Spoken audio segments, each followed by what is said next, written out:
Hey, what's up everyone? It's time for another sketch and review, and this time I'll be going over Rise of the Ronin on PS5 and soon to be out on PC.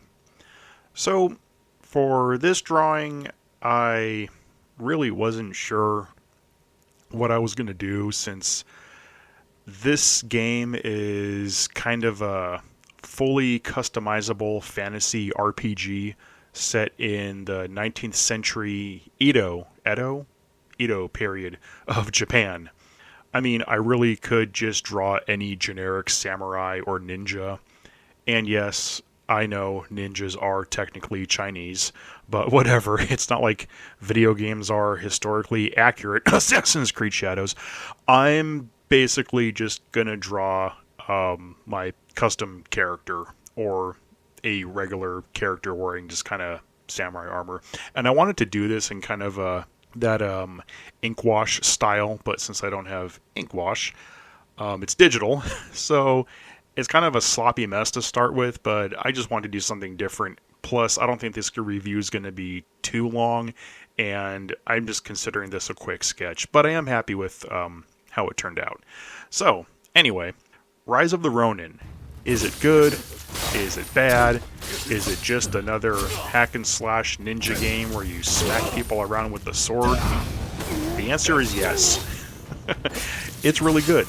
It's also kind of bad. And it's also kind of generic. But it's fun. Only when it's not. This game is definitely worth playing, but it was something I found myself playing between other games.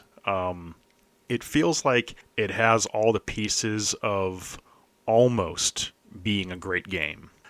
So let me start with what I consider the least important part of a video game. And I know some people may disagree with me, but when I play video games, I play them to play them, not watch a movie or cutscenes. The story. Now, if a game has a great story, then cool. I think of it as a bonus. But overall, most video games kind of have shit stories. Not everything can be a Legacy of Kain, Silent Hill, or Warframe. I mean, seriously, Warframe has a batshit crazy, awesome storyline if you really get deep into it. Rise of the Ronin kind of falls in the mediocre category. In it, you play as one of two Blade twins. They're anti-shogunate assassins trained since birth, and you get to customize both of them, but after the tutorial level, you get separated and your Blade twin becomes your nemesis. So essentially, you get to customize your villain. It's a cool concept, but I was disappointed because I thought I'd get to play the whole game switching between the two. Nope. I mean, there are times you can control other characters, but it's only during, like, main missions. The actual plot centers around the Western trade and influence on Japan in the 19th century, and players can either join the shogunate, which is basically anti-Western influence, or they can go anti-shogunate, which embraces Western influence and trade. Unfortunately, it makes no difference what side you pick, since the game and story plays out the same no matter what. What got annoying and confusing, though, was constantly fighting a boss, having them join you later on, then they switch sides, then they join you again. I mean, it seemed like the characters in this game couldn't make up their minds on what they wanted to do. So yeah, the story was kind of meh, but it was serviceable. Just don't expect something with the writing quality of Shogun or Seven Samurai. But how does it play, you grumpy video game hating grifter? One criticism and everyone's a hater. Wow, seriously. Oh, the story was mediocre. It was okay. The story was serviceable, like I said. Well, the good news is the game actually plays great. This is made by Team Ninja, the same studio behind Ninja Gaiden and Dead or Alive and Nioh. And if there's one thing Team Ninja knows how to do, is combat. The fighting is very precise and fluid, and the system has you switching between stances on the fly, similar to Ghost of Tsushima and the aforementioned Nioh. There's a block button, but in order to parry, you need to land a heavy attack against the enemy's attack. So block is with L1, and the heavy attack would be triangle, so in order to parry, you have to hit triangle against their attack. I found myself mostly holding the block button and going between strikes, parries, and rolls with ease. Where this game excels really is in the combat. As for weapons, man, there's a lot of weapons in here. Everything from your basic katanas to great swords to scimitars and rapiers to polearms and dual blades. There's a lot to choose from. You also get range weapons like heavy bows, pistols, rifles, and a flamethrower. Yes, a fucking flamethrower. So yeah, there's a lot of weapon variety and they all feel great. It's a good mix of Eastern and Western weapons, since the whole Western trade thing is part of the game's design. What is also part of the game's design is the amount of ridiculous but fun bullshit that I came across. For example, it actually does have real historical characters like Matthew Perry. No, not that Matthew Perry, the naval commander. But the game takes these historical settings and characters and gives them shit like rocket boots. Yeah, you heard me right. Rocket boots. Now, as far as the game world goes, I heard complaints that the graphics were bad, that it looks like a PS2 game, and other nonsense. No, it's not the best looking game, but it's not bad looking either. If anything, I'd say it looks basic. I never really had an issue with the graphics, honestly, and really, the game ran perfectly smooth in performance mode.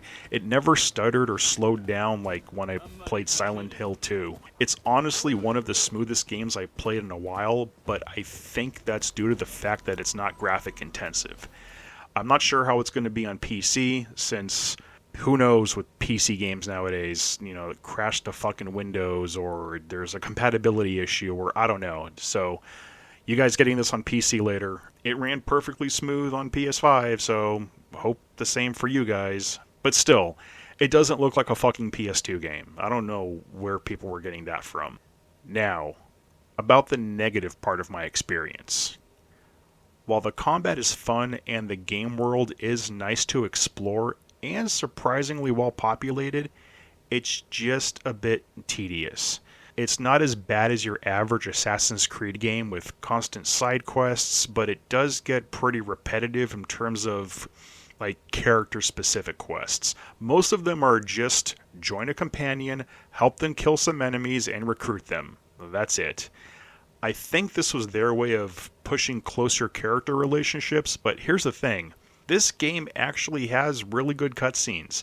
A lot of the character building could have just been done in a quick cutscene. It's like when your boss calls for a mandatory meeting during your sleep hours when everything in the meeting could have been done in an email. It, unfortunately, made the game drag on for me. I put 150 hours in Final Fantasy VII Rebirth, and it still felt like I could have done more. This game, though, just didn't have enough gameplay variety to warrant its length. By chapter 3, or the third map, call it, I just kind of rushed to the end. And, I almost forgot to mention that there is the now obligatory horse you can use. And there's a camera to take pictures of stuff that earns you technology points to use towards more gadgets, and you get wings to glide across long distances. So those little touches did kind of help round out some of the monotony, but overall, yeah, by chapter 3, and it's broken down by maps. There's 3 maps, 3 chapters. I just kind of felt like I'm done. I've seen everything I need to see, kind of done everything I need to do. I just kind of want to get to the end now. There are some nice surprises, though. I won't spoil anything, but there are some big scale battles that I actually wasn't expecting. So, as far as music and sound goes, it was okay. Nothing really stood out as much as, say, a Ninja Gaiden game or Dead or Alive, but what was there worked pretty good. This isn't Team Ninja's best sound work. Like I said, it was okay, it was there, it worked, but I'd say weapon and sword clashes, the weapon sound effects were really good, actually.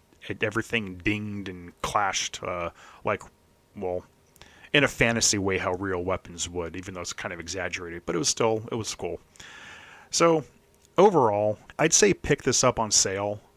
It is a good game. It was worth playing. Just know that if you do everything in Chapter 1 or 2, it's going to start to drag out. But find a weapon style you like and just focus on the main storyline.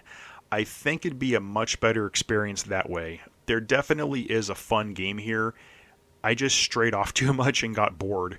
I think I dropped it for a few months, and I just beat it in like December last year, which is a couple months ago. Still, it's a Team Ninja game, so you know it's going to have great combat. Just know it's a poor man's Ghost of Tsushima. If anything, Rise of the Ronin has me excited for the next stealth action ninja samurai game coming out that feels like it's been taking forever to release. And I'm talking, of course, about Phantom Blade Zero. What do you think I was talking about? So yeah, not a bad game, not a great game. It's fun and worth a playthrough. If you like what I do and want to see more content like this, please hit that like and subscribe. I'll see you on the next one.